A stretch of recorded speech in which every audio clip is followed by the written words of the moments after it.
ரஜினிகாந்த் அடுத்த படம் இது வரைக்கும் ஆரம்பிக்கப்படல. விஜய் சினிமா விட்டு விலகினது தான் அதுக்கு காரணம் அப்படின்னு கூட ஒரு விமர்சனம் இருக்கு. பொங்கலுக்கு 2 படங்கள் பெரிய படங்கள் ஒரே நேரத்தில் வெளியாகுது. ஜனநாயகன் ஆக்சுவலாக அவங்க ஃபர்ஸ்ட் பிளான் வந்து தீபாவளி தான் அவங்க வச்சிருந்தாங்க. பராசக்தி பூஜை அன்னைக்கே பொங்கல் வெளியிடன்னு போட்டாங்க அவங்க. ஆமாம். ஸோ இது வந்து என்ன பராசக்தி என்ன பண்ணாங்கன்னா 14ன்னு போட்டிருந்தாங்க. அது ப்ரீபோன் போஸ்ட் பண்ணி 10 கொண்டு வந்தாங்க. ஏன் கொண்டு வந்தாங்கன்னா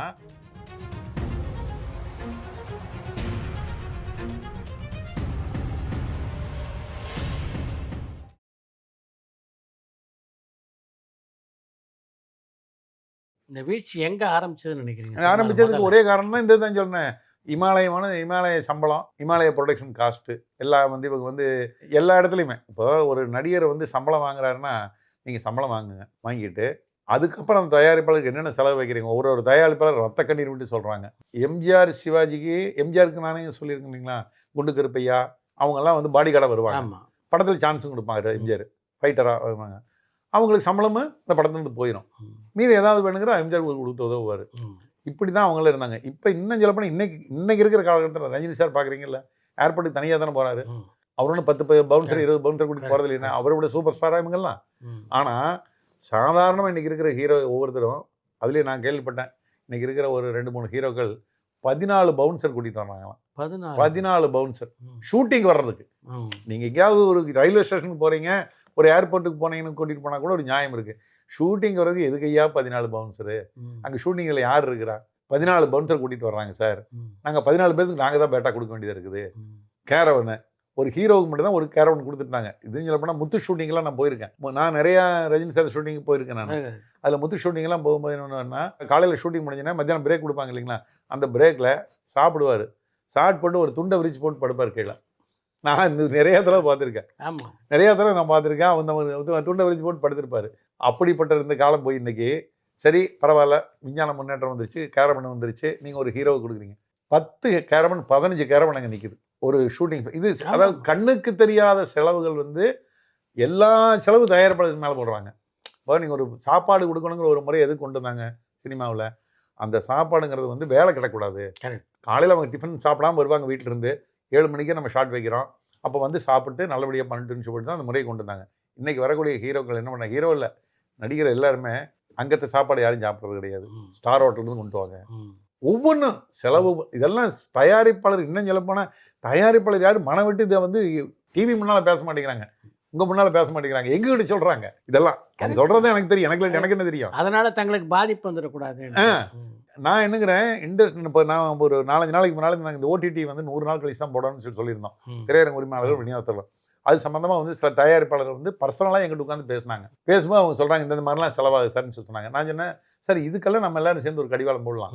நீங்கள் வந்து எதுக்கு எடுத்தாலும் என்ன சொல்கிறீங்க, நீங்கள் ஒன்று வந்துட்டு இல்லை கியூப் சார்ஜ் ஜாஸ்தி ஆகிடுச்சு, எங்களுக்கு வந்து நீங்கள் சின்ன படம் போட்டு தர மாட்டேங்க, இப்படி தான் பேசு. நான் என்னங்கிற கியூப் சார்ஜ் ஜாஸ்தியில் வாங்க நம்ம 2 பேரும் போகலாம், கியூப் கம்பெனிக்கு போகலாம், எங்கெங்கே குறைக்க முடியும்னு பார்ப்போம். சின்ன தியேட்டர்களுக்கு நம்ம ஒரு சார்ஜை குறைச்சி கொடுங்கன்னு கேட்போம், சின்ன படங்களுக்கு குறைச்சி கொடுங்கன்னு கேட்போம். நீங்களும் வாங்க, நானும் வரேன்னு வாங்க, எல்லாம் போய் கேட்போம். ஆனால் அதை சொல்கிறீங்களே ஒழிய இந்த பக்கம் இந்த செலவுகளை நீங்கள் சொல்லுங்கள், நம்ம எல்லாரும் சேர்ந்து ஒரு முடிவெடுப்போம். தயாரிப்பாளர், விநியோகஸ்தர்கள், திரையரங்க உரிமையாளர்கள் 3 பேர் ஒரு செக்டார் உட்காந்து 2026 ஒரு முடிவெடுப்போம். அவங்க மார்க்கெட்டுக்கு தகுந்த மாதிரி என்ன வேணாலும் சம்பளம் கேட்கட்டும். நான் அதில் 100 கோடி கேட்குறதோ 150 கோடி கேட்குறதோ நான் ஒன்றும் வேணான்னு சொல்லவே இல்லை. ஆனால் என்ன சம்பளம் வாங்கினாலும் சரி, ஒரு கேரக்டர் ஆர்டிஸ்ட் சார் அவர் வந்து எனக்கு ஒரு நாளைக்கு 15,000 ரூபா சம்பளம் கொடுன்னு கேட்குறாரு. சரி ஓகே, 15,000 சம்பளம் கொடுக்குறான். 15,000 சம்பளம் 5,000 ரூபா பேட்டாவாமா? இது என்ன சார் எனக்கு புரியல. கூட 2 அசிஸ்டன்ட் வருவாங்களாம் ஒரு கேரக்டர் ஆர்டிஸ்ட்டுக்கு. இப்படி இதையெல்லாம் கட் பண்ணுங்க. நீங்கள் என்ன பண்ணுங்கன்னா, என்ன சம்பளம் வேணாலும் கேளுங்க, சம்பளம் மட்டும்தான் தயாரிப்பாளர் கொடுப்பாரு. சாப்பாடு யூனிட் சாப்பாடு தான்.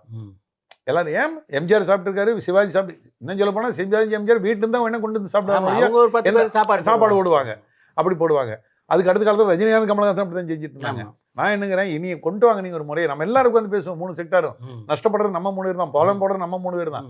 நம்ம உட்காந்து பேசி ஒரு முடிவு எடுப்போம். அதாவது தயாரிப்பாளர் சம்பளம் மாத்திரம் தான் கொடுப்பாரு, எந்த விதமான எக்ஸ்ட்ரா பேட்டாவும் கொடுக்க மாட்டார், கேரவன் கொடுக்க மாட்டார். கேரவன் நீ கொண்டு வந்து வீட்டிலிருந்து பெரிய எல்லாம் ஒருத்தர் பெரிய 5 கோடி 7 கோடி கார் தான் வச்சிருக்கிறீங்க, நீங்கள் கொண்டு நிறுத்திங்க. ஒரு ஹீரோவுக்கு கூட நான், ஒரு ஆர்டிஸ்ட்டு கூட நாங்கள் வந்து கேரவன் கொடுக்க மாட்டோம். ஒரு ஆர்டிஸ்ட் கூட நாங்கள் வெளியிலேருந்து சாப்பாடு வாங்கிட்டு வர மாட்டோம். எந்த ஸ்டார் ஹோட்டலுக்கு நாங்கள் சாப்பாடு வாங்கிட்டு வர மாட்டோம். எந்த ஏர் ட்ரெஸ்ஸருக்கோ இல்லை பவுன்சருக்கோ யாருக்குமே நாங்கள் பேட்டா கொடுக்க மாட்டோம். நீ உனக்கு பாதுகாப்புக்கு வச்சிருக்க, நீ பேட்டா கொடுத்துக்கோ. இப்படி பண்ணீங்கன்னா ஒரு 15% 20% ப்ரொடக்ஷன் செலவு மிச்சமாகும். இதை நம்ம இண்டஸ்ட்ரிக்கு 3 பேரும் சேர்ந்து போடுவாங்கிற நீங்கள் தான் பயப்படுறீங்க தயாரிப்பாளர்கள். நாங்களும் கூட நிற்கிறோம். அந்த மாதிரி இதுக்கு ஒத்துழைப்பு கொடுக்காத நடிகர்களை நாங்களும் பாய்காட் பண்ணுறோம். மொத்த இண்டஸ்ட்ரியாக அவங்கள பாய்காட் பண்ணுவோம். சம்பளம் நீ கேளு, அந்த சம்பளத்தை 2 பிரிவா 3 பிரிவு போயிட்டு வாங்கிக்கங்க. நான் வேணான்னு சொல்ல இல்லையா, பர்சன்டேஜில் பண்ணுறீங்களா மகராசராக பண்ணுங்க. சம்பளமோ பர்சன்டேஜ் எதாக இருந்தாலும் எக்ஸ்ட்ரா செலவுகளை குறைஞ்சோம்னாவே சினிமாவில் ஒரு தயாரிப்பாளர் வந்து தினம் அந்த லிஸ்ட்டை பார்க்கும்போது இதெல்லாம் எனக்கே உண்மையிலே தெரியாது. இப்போ சூப்பர் ஹிட் ஃபிலிம்ஸில் ஒரு படம் பண்ணிட்டு இருக்கிறோம், மகுடம்னு ஒரு படம், விஷால் இது பண்ணியிருக்கோம். சூப்பர் ஹிட் 99 படம். அந்த படத்தில் நானும் கொஞ்சம் இன்வால்வ் ஆகியிருக்கேன். சௌத்ரி சார் வந்து நான் எப்பாவது ஒரு வாரம் 2 வாரம் கழிச்சு ஆஃபீஸ்க்கு போகும்போது சில எடுத்து காட்டுவார். இது சார் பாருங்க பேட்டா லிஸ்ட்டு பாருங்க அப்படிவாரு. நான் பார்த்தா தலை சுத்த எனக்கு. நானே சொல்லுவேன், சார் நான் இத்தனை வருஷமாக ப்ரொடக்ஷனுக்கே வந்ததில்லை, இப்போ நான் நீங்களுங்காட்டி கூட வந்து நின்று செஞ்சுட்டு இருக்கேன் அப்படின்னா. இல்லை எனக்கே பயங்கர இதாக இருக்குது, அதிர்ச்சியாக இருக்குது இந்த பேட்டா செலவெல்லாம் பார்த்துதுன்னா. அதாவது நீங்கள் ஒரு பெப்சி தொழிலாளருக்கு கொடுக்குற இது வேற, அது வந்து நான் சொல்கிற மாதிரி தான் ஒரு 2% மொத்தம் ஒரு ப்ரொடக்ஷன் காஸ்ட்டில் ஒப்பிட்டு பார்த்தா அது ஒன்றுமே இல்லை. ஆனால் இங்கே பெப்சி தொழிலாளர் பற்றி பெருசாக பிரம்மாண்டமாக பேசுகிறாங்க, அவங்க அப்படி பண்ணுறாங்க அடாவடி பண்ணுறாங்க இப்படி பண்ணுறாங்கன்னு. அதை விட அடாவடி உங்கள் கதாநாயகியும் ஸ்டண்ட் மாஸ்டரும் மற்றவங்களும் பண்ணுறாங்க. அதை பாருங்க ஐயா, நீங்கள் அந்த தொழிலாளிகளை பற்றி தான் பேசுறீங்க வெளியில். அவங்க அப்படி அராஜகம் பண்ணுறாங்க இப்படி அராஜகம் பண்ணுறாங்க அப்படின்னு சொல்லி நீங்கள் பண்ணுற அராஜகத்தில் அது வந்து ஒரு சின்ன துளி உண்டு. அதனால் நான் என்னங்கிறேன்னா, நம்ம இண்டஸ்ட்ரி இருக்கிற 3 பேரும் ஒரு 10 நாள் சென்னையில் உட்காந்து மீட்டிங் போடுவோம். எந்தெந்த விதத்தில் இந்த ப்ரொடக்ஷன் செலவு குறைப்போம் எல்லாரும் சேர்ந்து நம்ம சொல்லுவோம். இனிமேல் எந்த படத்துக்கும் இப்படி வந்து கிடையாது, சம்பளம் மாத்திரம் தான் கொடுப்போம், வேறு எந்த விதமான எக்ஸ்ட்ரா செலவு. நீங்கள் கட்டிங் பண்ணணும்னா இந்த மெட்ராஸில் இல்லாத கட்டிங் பண்ணுறவங்களாம் சட்டீஸ்கர் இருக்கிறாங்க. ஸ்டன் மாஸ்டர் எனக்கு அமெரிக்காவிலேருந்து கூட்டிட்டு ஆப்பிரிக்காவிலேருந்து கூட்டிட்டு வா, என்ன இங்கே ஸ்டன் மாஸ்டர் இல்லையா? இங்கெல்லாம் எதை உலகத்திலே திறமைசாலியானு நம்ம தமிழ்நாட்டில் இருக்கிறாங்க ஆச்சுங்களா. அதனால அப்புறம் ஒரு கதை இலாக்கான்னு ஒன்று இருந்தது. ஒரு ஏவிஎம் இந்த கதை இலாக்கா, தேவர் பிரின்ஸ் கதை இலாக்கா, ஆரம் வீரப்பன் சத்யா மூவிஸ் கதை இலாக்கெல்லாம் என்ன பண்ணுவாங்கிறீங்க? சத்யா மூவிஸ் படங்களுடைய லிஸ்ட் எடுத்து போட்டு பாருங்க. 10 படம் எடுத்தாங்கன்னா 9 படம் வெற்றி படமாக தான் இருக்கும். தேவர் மீன்ஸ் 10 படம் எடுத்தோம் 9 படம். ஏன்னா அந்த கதை இலாக்கா எல்லாம் உட்காந்து கதை பேசுவாங்க. நம்ம கலைஞானம் சார் கூட சொல்லுவார், கதை இலாக்கா நாங்கள்லாம் உட்காந்து கதை பேசுவோங்க சார் அப்படின்னு சொல்லி சொல்லுவார். அப்படி வந்து ஒரு கதை பேசி எடுத்தாங்க. இப்போ அப்படி இல்லை. டைரக்டர் என்ன நினைக்கிறாருன்னா, நம்ம கதை பேசணும், அந்த கதை வெளியில் போயிருமோ, போனால் போயிட்டு போகுது. எஸ்ஜே சூரிய சூப்பராக சொல்லுவார், முதல் நாளே கதையெல்லாம் சொல்லிடுவார்.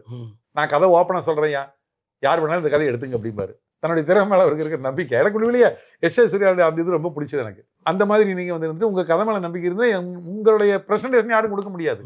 கதை மகாபாரதம் தான் கதை தான். மகாபாரதத்தையே வந்துட்டு கொஞ்சம் உல்டா பண்ணி நம்ம தமிழ் சினிமா எடுத்து சக்ஸஸ், பாகுபலி எடுத்து சக்ஸஸ் பண்ணலையா? எவ்வளோ படம் எடுத்திருக்காங்கல்ல. நீங்கள் இத்தனை கட்டுப்பாடுகளை கொண்டு வந்தால் நல்லா இருக்கும் சினிமான்றீங்க. அந்த கட்டுப்பாடுகள்லாம் கொண்டு வர்றதுக்கு யார் தடையாக இருக்காங்க? இன்னும் நம்ம தான் ஒற்றுமையே இல்லையா? நம்ம 3 பேருமே தயாரிப்பாளர் ஒரு கோரிக்கை வச்சோம்னா விநியோகத்தில் கேட்கறதில்ல, விநியோகத்தில் வச்சா திரையரங்குனால் கேட்கறதில்ல, திரையரங்குனால் கோரிக்கை வச்சா தயாரிப்பாளர் கேட்கறது. இப்படி நம்ம 3 பேருமே வந்துட்டு பணம் போடுற 3 பேருமே சண்டை கட்டிகிட்டே இருக்கிறதா போச்சு. நான் என்னங்கிறேன், 3 பேரும் ஒன்றா உட்காருவாங்க. நான் 3 பேர் ஆன் டேபிள் உட்காந்து நீங்கள் என்ன பண்ணுறீங்கன்னா அடுத்தவங்க லாபத்தில் கை வைக்கணும்னு நினைக்கிறீங்க. இப்போ நாங்கள் என்ன நீங்கள் சொல்கிறதுன்னு சொல்லிட்டீங்கன்னா, நீங்கள் என்ன வேணாலும் ப்ரொடக்ஷன் காஸ்ட் பண்ணிக்க சார், ஆனால் எங்களுக்கு டேர்ம்ஸ் கம்மியாக கொடுங்க அப்படின்னு நாங்கள் கேட்குறதோ, இல்லை நீங்கள் அந்த பக்கம் இருந்துக்கிட்டு நீங்கள் வந்து டிக்கெட் ரேட்லாம் கண்ணா மின்னான்னு வாங்குறீங்க.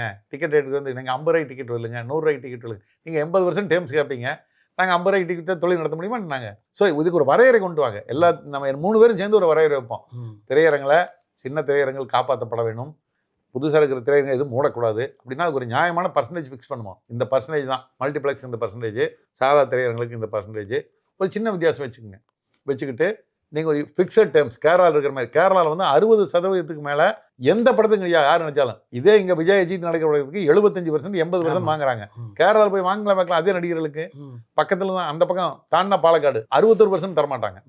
காலங்காலமாக கேரளா அப்படி தான் இருக்குது. அதனால நான் என்னங்கிறேன்னா அதெல்லாம் ஒரு வரையறை வச்சுக்கோங்க. இவ்வளோதான் மேக்ஸிமம் டைம்ஸ் வாங்கணும் டிக்கெட். அது ஆட்டோமேட்டிக்காக கவர்மெண்ட் ஃபிக்ஸ் பண்ணிட்டாங்க, இவ்வளவு தான் விற்கணும். எல்லா டிக்கெட் ஆன்லைனில் தான் விற்கணும், ஒரிஜினல் கணக்கு தான் எல்லாமே. ஏன்னா இப்போ வந்துருச்சு அந்த மாதிரி 70% மல்டிப்ளெக்ஸாக இருக்குது, பூராமே ஆன்லைனில் தான் டிக்கெட் போகுது. முந்தியெல்லாம் சொல்லிட்டு இருப்பாங்க, அந்த தியேட்டரில் ஏமாத்துறாங்க, இந்த தியேட்டரில் ஏமாத்துறாங்க, அந்த டிஸ்ட்ரிபியூட்டர் ஏமாத்துறாங்க. இந்த தயாரிப்பாளர் வந்து பர்சன்டேஜில் படம் பண்ணுறேன்னா உடனே நடிகர்கள் என்னமாங்க, அது தயாரிப்பாளர் ஒழுங்காக கணக்கு கொடுக்க மாட்டாங்க.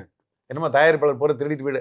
தயாரிப்பாளர் வந்து அது இருப்பாங்க சார், எல்லா தொழிலையும் ஒரு 10% அளவுக்கு தப்பு இருக்கு தான் செய்வான், அது நான் இல்லைன்னு சொல்லவே இல்லை. ஆனால் இன்னைக்கு காலங்கள் மாறிடுச்சு, எல்லாமே கம்ப்யூட்டரைஸ்டாக போச்சு. எல்லாமே வந்து ஒரு கீரை விற்கிறவங்க கூட ஃபோன் பில் தான் பண்ணுறாங்க. இன்னைக்கு கேஷ் டீலிங்கிறது இல்லை, எல்லாமே அக்கௌண்ட் டீலிங் தான். இப்போ நம்ம வந்து நான் தான் சொன்னேன், மகுடம் படத்துக்கு நான் கொடுத்துருக்கேன்னா டெய்லி செக் தான், எல்லா சம்பளத்தும் ஆன்லைன் தான். அதனால் நீங்கள் இந்த கணக்கு ஏமாத்துங்கிற பேச்சுக்கு இடம் கிடையாது. சும்மா சொல்லிட்டு இருக்கலாம், இன்னும் பழையபடி அந்த பழைய காலத்துலேருந்து பேசுகிற மாதிரியே கணக்கு ஏமாத்துறாங்க கணக்கு ஏமாத்துறாங்க, அதெல்லாம் அந்த காலமெல்லாம் நடக்காது. அதனால் எல்லாரும் நம்ம உட்கார்ந்து ஒரு வரையறை பண்ண 2026 ஜனவரியிலாவது உட்காருவோம் நம்ம எல்லாரும். ஏன்னா ஒரு 25 வருஷத்துக்கு முன்னாடி எனக்கு நினைவு இருக்கு. மிகப்பெரிய நடிகர்களுடைய சம்பளத்தை கட்டுப்படுத்துறதுக்கே தென்னிந்திய திரைப்பட வர்த்தக சபையில் ஒரு பெரிய மீட்டிங் டிஸ்ட்ரிபியூட்டர்ஸ், ப்ரொடியூசர்ஸ் எல்லாம் சேர்ந்து போட்டது. ஏன் இப்போ அது சாத்தியமா இல்லை? அதுவே எனக்கு நானும் அதில் இருந்தேன். என்னன்னா தினத்தந்தி பத்திரிகை வந்து விளம்பரத்தை வந்து 50 வருஷம் அதிகப்படுத்தினாங்க சிவந்தியாதன் சார் இருக்கும்போது. உடனே என்ன பண்ண சேம்பரில் ஒரு மீட்டிங் போட்டோம். பாரதி ராஜா சார், அப்போ பாரதி ராஜா சார்லாம் அப்போ பீக்கில் இருக்கார் சினிமாவில். அவர், நான், சிந்தாமணி முருகேசன், நாங்கள்லாம் ஒரு 10 பேர் நாங்கள்லாம் உட்காந்து என்ன பண்ணணும்னு சொல்லிட்டுனா இதே சேம்பரில் உட்காந்து தினத்தந்தியில் விளம்பரம் கொடுக்கறது இல்லை. ஏன்னா சினிமா தான் இன்னைக்கு தினத்தந்திக்கு உயிர். தினத்தந்தி விளம்பரம் கொடுக்குறது நினைவு உதயகீதம் ரிலீஸ் ஆன கட்டம் அது அந்த காலகட்டம் நிறுத்திட்டோம். நிறுத்தி முடிச்சுட்டு ஒரு வாரம் தினத்தந்தியில் யாருமே நாங்கள் விளம்பரம் போடல. சிவந்தியாதன் சார் ஃபோன் பண்ணார். ஃபோன் பண்ணி இந்த மாதிரி நீங்கள் போய் மேனேஜர்கிட்ட பேசுங்க அப்படின்னா. அவங்க மேனேஜர்கிட்ட போய் உட்காந்து பேசணும். அவர் சரியாக எங்களை ரெஸ்பான்ஸ் பண்ணல. நாங்கள் அதை அப்படியே கண்டினியூ பண்ணோம். ஒரு நாள் சிவந்தியாதன் சார், நான் மாரிஸ்லாம் தங்கிட்டு இருப்பேன், அவர் ஃபோன் பண்ணார். இந்த மாதிரி நீங்கள் எங்கே இருக்கீங்க, இந்த மாதிரி இருக்குன்னு வீட்டில், இல்லை ஆஃபீஸுக்கு வர முடியும், வர்றேன் சார் அப்படின்னேன். என்ன பிரச்சனை, இந்த மாதிரி சார் 50 வருஷம் அதிகப்படுத்திட்டீங்க, ரொம்ப சிரமமாக இருக்குதுங்க அப்படின்னு. அப்படியா, சரி நீங்கள் வாங்க அப்படின்னு விட்டுட்டு அவரே வந்தார். அவங்க ஆஃபீஸ் தினத்தந்தி ஆஃபீஸ் நாங்களாம் போனோம். போனதுக்கு என்ன உங்களுக்கு பிரச்சனை, இந்த மாதிரி இருக்குது, சரி எவ்வளோ குறைக்கணும்னு நினைக்கிறீங்க சார், ரொம்ப ஒரு 10% அதிகம் பண்ணி கொடுக்குறேன் சார். 50 வருஷம் அவங்க போட்டிருந்தாங்க, 10 பண்ணிக்கங்க, அருமை. ஒரே நிமிஷத்தில் சொன்னார் பண்ணிக்கங்க. ஏன்னா எங்கள் அப்பா காலத்து வந்து சினிமாங்கன்னா தினத்தந்தி தான் அப்படிங்கிற மாதிரி இருந்துட்டு இருக்கு, நீங்கள் அதை வந்து கண்டிப்பாக தாராளமாக பண்ணிக்கினீங்க அப்படின்னு உடனே பண்ணி கொடுத்தாரு. அந்த மாதிரி எல்லாரும் ஒற்றுமையாக நாங்கள் இருந்தங்காட்டி ஒரு 20 நாள் 24 நாள் தான் இருந்தது. பொங்கல் வருது, பொங்கலுக்கு நீங்கள் விளம்பரம் பண்ணுற பண்ணிக்கங்க அப்படின்னு சொல்லி பொங்கலுக்கு முன்னால் அந்த பிரச்சனை முடிச்சு விட்டார். ஆனால் இன்றைக்கி என்ன நடக்குது, தினத்தந்தியில் நீங்கள் பார்க்குறீங்கல்ல, எல்லா வெள்ளி சனி ஞாயிறும் கால் பக்கம் விளம்பரம், ஒரு பெரிய விளம்பரமாக வரும். அத்தனையும் இலவசம். ஏன் இலவசம் போடுறாங்கன்னா, அவங்க வந்து விளம்பர கட்டணத்தை அதிகப்படுத்தணும்னு இவங்ககிட்ட ஒற்றுமை கிடையாது. அங்கே போய் பேச்சுவார்த்தை மூலம் பேச்சுவார்த்தை நிறுத்தி இலவசம் போட்டுனா எல்லா படத்தின் விளம்பரத்தையும் போட்டு பெரிய படம் நல்ல படம் அதோட விளம்பரம் கண்ணுக்கே தெரிய மாட்டேங்குது. இப்படி ஒவ்வொரு, நான் சொல்ல உதாரணத்துக்கு தினத்தந்தி சொன்னேன், இப்படி ஒவ்வொன்றும் நம்ம வந்து உட்கார்ந்து பேசணும்னா எங்கெங்கெல்லாம் தப்பு இருக்குதோ அந்த தப்புகளை சரி பண்ணோம்னா நல்லா இருக்குங்கிறது என்னுடைய கருத்து. அது 2026 நம்ம எல்லாம் செய்யலாங்கிறது தான் இந்த பேட்டியின் மூலம் நான் உங்களுக்கு சொல்கிறது. இப்போ கதாநாயக நடிகர்கள் பல பேரை பற்றி காரசாரமாக நீங்கள் விமர்சிக்கிறீங்க. இதே நடிகர்கள் பல பேர் உங்கள் திரையரங்கு கூட வராங்க தங்களுடைய படங்களுடைய ப்ரொமோஷனுக்கு. இப்படி எங்களை வந்து விமர்சிக்கிறீங்களே அப்படின்னு யாரும் உங்கள்கிட்ட கேட்டது? இது வரைக்கும் எங்கிட்ட யாரும் அப்படி கேட்கலாம். அதுக்கு இன்னொரு காரணம் இருக்குது. எப்படின்னா, இந்த காலகட்டத்தில் இருக்கிற நடிகர்கள் எல்லாருமே எனக்கு உண்மையிலே ரொம்ப சின்ன வயசுலேருந்து தெரிஞ்ச நடிகர்கள். இப்போ சிம்பு எடுத்துட்டிங்கன்னு சொல்லிட்டிங்கன்னா 5 வயசு குழந்தையா இருக்கிற காலத்துலேருந்து சிம்பு தெரியும். இன்றைக்கும் நான் ராத்திரி 10 மணிக்கு கூப்பிட்டேன்னா கூட, அன்றைக்கி அப்போ எடுக்கிறீங்கன்னா கூட அடுத்த நாள் காலையில் ஃபோன் பண்ணி ஆனால் என்னென்ன விசேஷம் அப்படின்னு கேட்பாரு. தனுஷ் அதே மாதிரி தான், ஜெயம் ரவி அதே மாதிரி தான். ஏன்னா அவங்க அப்பா காலத்துலேருந்து நான் வந்து அவங்களோட வியாபாரம் பண்ணிட்டு இருக்கேன். இப்படி நான் எல்லாத்துக்குமே சொல்ல முடியும் ஒருத்தர் பேரா. இப்போ ரஜினி சார், கமல் சாரை பற்றி கேட்கவே வேண்டியதில்லை. அவங்க சினிமாவுக்கு வந்த காலத்துலேருந்து நல்ல நட்போட தான் கொடுத்து இருந்துட்டு இருக்காங்க. சரத்குமார் சார் அப்படி தான். இவங்க எல்லாருமே, சத்யராஜ் ஆகட்டும், நான் ஒருத்தராக பேர் சொல்ல வேண்டியதில்லை. விக்ரம் பொறுத்தளவு சொல்லுவார். ஏதோ ஒரு பேட்டியில் நான் வந்து விக்ரமுடைய பேரை விட்டுட்டேன் இந்த டாப் நடிகர்களில். உடனே எனக்கு வந்து ஃபோன் வந்தது. சார் நான் சொன்னேன், சார் மனசார அப்படி நான் விட்டதில்லை கிடையாது, நிச்சயமா நீங்க ஒரு பெரிய நடிகர் தான், அது ஒன்றும் சந்தேகமே கிடையாது அப்படி. ஸோ அந்த மாதிரி வந்து ஒரு கேரக்டர். நான் வந்து பேங்காக் ஒரு டூர் போயிருந்தேன். நான் ஒரு விக்ரம் சார் அந்த பக்கம் லைனில் நின்று இருந்தார். பாஸ்போர்ட்டை வந்து விசா செக் பண்ணி இமிகிரேஷன் அவ்வளோ டிஸ்டன்ஸ் நான் உட்காந்துருக்கிறேன். உடனே வந்தார், ஓடியாந்தார்.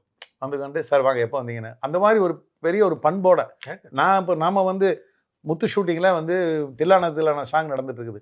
AVM ஸ்டூடியோவில் shooting. ரஜினி சாரும் மீனாவும் டான்ஸ் ஆடிட்டு இருக்காங்க தில்லானத்துக்கு. ஈரோட அபிராமி தேட்டர் செட்டியார் வந்து ரஜினி சார் பார்க்கணும் அப்படின்னாரு. நான் கூட்டிகிட்டு போனேன். ஏன்னா அந்த டைமில் வந்து அந்த பாஷா படத்துக்கு அப்புறம் கொஞ்சம் பிரச்சனை வந்தது. அதனால வந்து ஷூட்டிங்கெல்லாம் ரொம்ப ரெஸ்ட்ரிக்ஷனாக தான் ஆளு அனுப்பி விட்டுருவாங்க. உள்ளே போன உடனே ரஜினி சார் அந்த ரிஹர்சலை விட்டுட்டு வந்து பேசிட்டு போனார். அவரு கூட சொன்னார், என்ன சார் இப்படி இருக்கார் சார், எல்லாம் அவ்வளோ ரெஸ்பெக்ட் பண்ணுறாங்க சார், நம்ம அந்த மாதிரி அவங்ககிட்ட நடந்துக்கிறோம் அப்படின்னு. இப்படி எல்லா நடிகர்களும் ஒரு பெரிய சமுத்திரக்கனி திருப்பி தியேட்டருக்கு வந்தார் சார். வந்தார். நான் வந்தோடனே நான் ஒரு சரியான நானும் அவர் பார்த்துக்கிட்டதில்லை, எங்களுக்கு ரெண்டு பெரிய பழக்கம் இல்லை. வந்தார், கார் விட்டுறேன்னு நான் வந்து போய் சரி நம்ம தியேட்டருக்கு வந்திருக்காங்கன்னு போய் சொல்லி நேராக போய் சார் வாங்க அப்படின்னு கைப்பிடிச்சு வர வச்சேன். அவர் சொன்னார், சார் நான் உங்கள் ரசிகர் சார், உங்கள் பேட்டியெல்லாம் ரொம்ப பார்ப்பேன் அப்படி நான் சிரிச்சுக்கிட்டேன். அதாவது எப்படின்னா அவங்கெல்லாம் வந்து என்ன நினைக்கிறாங்கன்னா அவங்களை விமர்சிச்சதை கூட வந்து ஸ்போர்ட்டிவாக எடுத்துக்கிறாங்க. நம்ம எல்லாத்துக்கு மேல நம்ம சொல்றதுல 1% கூட உண்மை இல்லாத விஷயம் அல்ல. அது யாருமே விரோதம் கிடையாது இல்ல, உண்மை. இவங்க எல்லாருமே கூட நட்போடு இருக்கிறவங்க. நான் தான் சொல்றேன், இவங்க எல்லாம் வந்து இப்ப சமீபத்தில் வந்து சிம்பங்கிட்ட ஒரு ஃபோன் பண்ணி ஒரு 20 நிமிஷம் இண்டஸ்ட்ரி பிரச்சனையெல்லாம் பற்றி கிட்ட பேசிட்டு இருந்தாரு. இதை வந்து நினைப்பாங்க எல்லாருமே, என்ன சிம்பு இவர்கிட்ட பேசினார், இவர் என்னமோ கதை விடுறாரு அப்படின்னு. இப்படி நாட் ஒன்லி சிம்பு, நான் சிம்பு பண்ணி சொல்ல நான் புரியுது. சிம்பு மாதிரி எல்லா நடிகர்களுமே வந்துட்டு என் கூட குட் புக்கில் இருந்துட்டு இருக்காங்க. ம். அவங்க கூட நான் அன்பாக தான் பேசிட்டு இருக்கேன். ரஜினி சாரை பொறுத்தல இப்போ வந்து முந்தியெல்லாம் ஃபோனில் டைரெக்டாக பேசுவோம். இப்போ என்ன பண்ணுறேன்னா மெசேஜ் மூலமாக பேசுவேன். வாய்ஸ் மெசேஜ் போட்டு விடுவேன். இந்த மாதிரி இருக்குது, இந்த மாதிரி இருக்குன்னு சொல்லி எல்லாத்துக்கும் இப்போ உங்களுக்கு எல்லாத்துக்குமே வாய்ஸ் மெசேஜ் போட்டுறது. சார் இந்த மாதிரி இருக்குன்னு சொல்லிட்டு இப்போ இன்னைக்கு கூட சந்திரசேகர் சார் வந்தார். இன்னைக்கு மீட்டிங்கில் பேசினார். பேசும்போது சொன்னார், 45 வருஷமாக நானும் திருப்பூர் சுமணி சார் நண்பர்கள். வரவு செலவில் வந்து அவர் மாதிரி ஒரு ஜெனுவின் பர்சன் நான் பார்த்ததே கிடையாது. அதே மாதிரி தான் நானும் அவர்கிட்ட நடந்துகிட்டு இருந்தேன் அப்படின்னாரு. அது உண்மைதான். இப்போ சந்திரசேகர் சார் வந்து ஒரு படத்துக்கு சுப்பிரமணியன் சார் எனக்கு ஒரு 2 கோடி ரூபா அனுப்பிங்க அப்படின்னா நான் 90% கூட சொல்ல மாட்டேன். அவர் கேட்ட படத்தை அப்படியே அனுப்புவேன். நண்பர்கள் காலத்துலேருந்து அப்படி தான். ஷோபா மேடம் டைரக்ட் பண்ண படம் நண்பர்களுக்குலையே அப்போயே நண்பர்கள் படத்துக்கு சார் ஒரு 12 லட்ச ரூபா அனுப்பிங்க அப்படின்னாரு. நான் 12 லட்சம் தான் அனுப்பி வச்சேன். 11 அந்த படம் பெருசாக நல்லபடியாக ஓடிச்சு. இப்படி விலை கூட கொடுப்பாரு. அவர் தயார் பண்ண நிறைய படங்கள் நான் விலைக்கு வாங்கியிருக்கேன். எனக்கு தெரிஞ்சு படத்தினுடைய பேர் எனக்கு கரெக்டாக ஞாபகம் வரல. 2 கோடி ரூபாய்க்கு வாங்கியிருந்தேன் அந்த படத்தை. படம் கொஞ்சம் சுமாராக போச்சு. கூப்பிட்டு 25 லட்ச ரூபா பணத்தை கொடுத்து விட்டார். படம் கொஞ்சம் சுமாராக போச்சு. உங்களுக்கு ஒரு 50 ரூபா 60 ரூபா லாஸ் இருக்குன்னு நினைக்கிறேன். நாங்கள் 25 ரூபா வச்சுங்க, அடுத்த படத்தில் ஒரு 25 ரூபா கழிச்சுக்கிறேன் அப்படின்னு உங்களுக்கு கூப்பிட்டு கொடுத்து விட்டார். அந்த மாதிரி தான் நாங்களும் தியேட்டருக்காரர் கொடுத்துருக்கோம். நான் அந்த மாதிரி ஒரு 100 தியேட்டருக்கு நான் சொல்ல முடியும். நான் மினிமம் கேரண்டி கூட எத்தனையோ தியேட்டருக்கு கோயம்புத்தூர்ல பணம் கொடுத்துருக்கேன். நான் அங்கே கொடுப்பேன், இங்கே இவங்க எனக்கு கொடுப்பாங்க, நடிகர்கள் அவங்களுக்கு அடுத்த படத்துக்கு கால் ஷீட் கொடுப்பாங்க. எல்லாம் ஒரு செயினாக போயிட்டு இருந்தது. அது நிலைமை நின்று போச்சு. அஜித்துடைய அடுத்த படம் இது வரைக்கும் ஆரம்பிக்கப்படலை. விஜய் சினிமா விட்டு விலகினது தான் அதுக்கு காரணம் அப்படின்னு கூட ஒரு விமர்சனம் இருக்குது.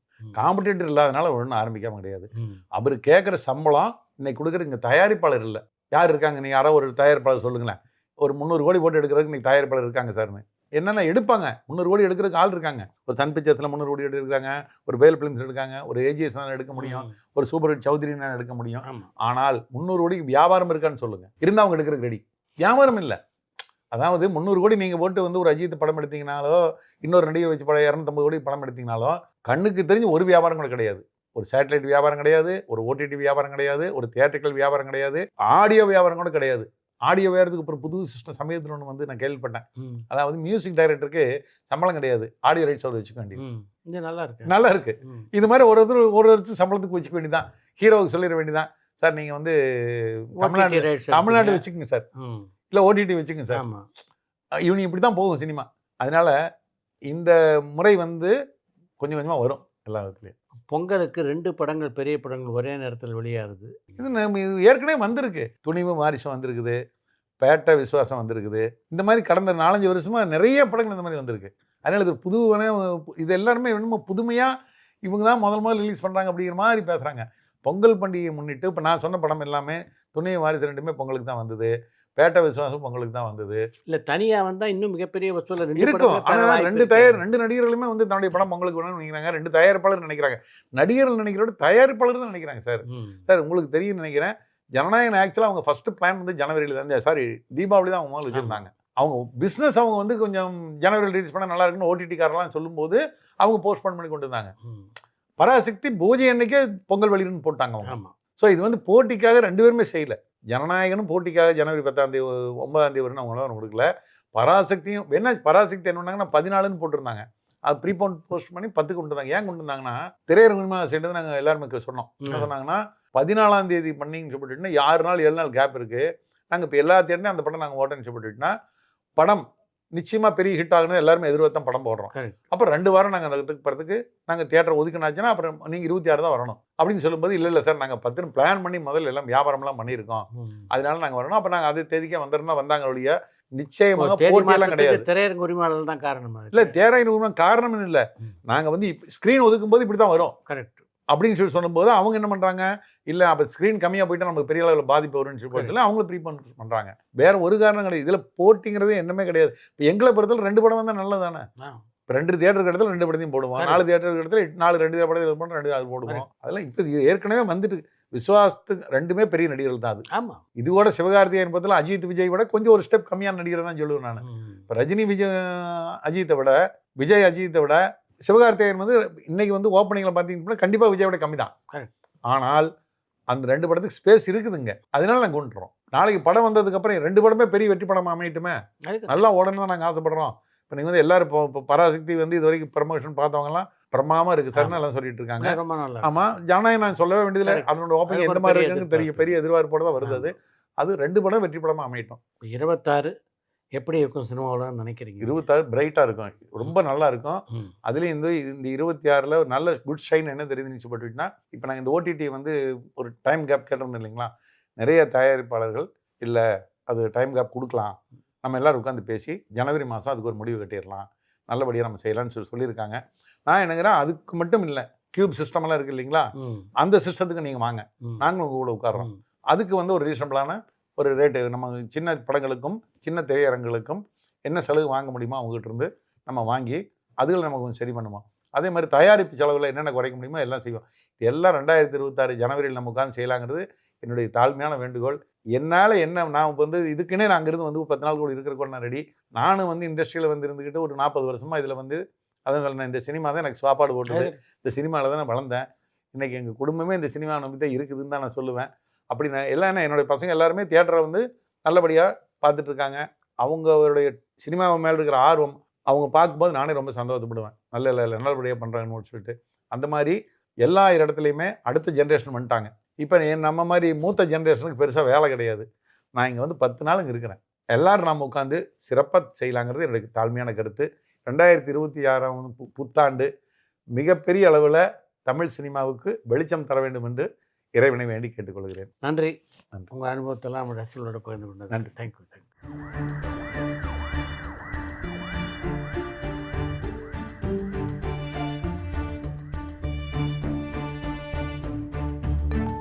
பரபரப்பான சினிமா செய்திகள், நட்சத்திரங்களின் பேட்டிகள், சினிமா வரலாறு ஆகியவற்றை பார்க்கவும் படிக்கவும் உங்களுக்கான இணையதளம் touringtalkies.co.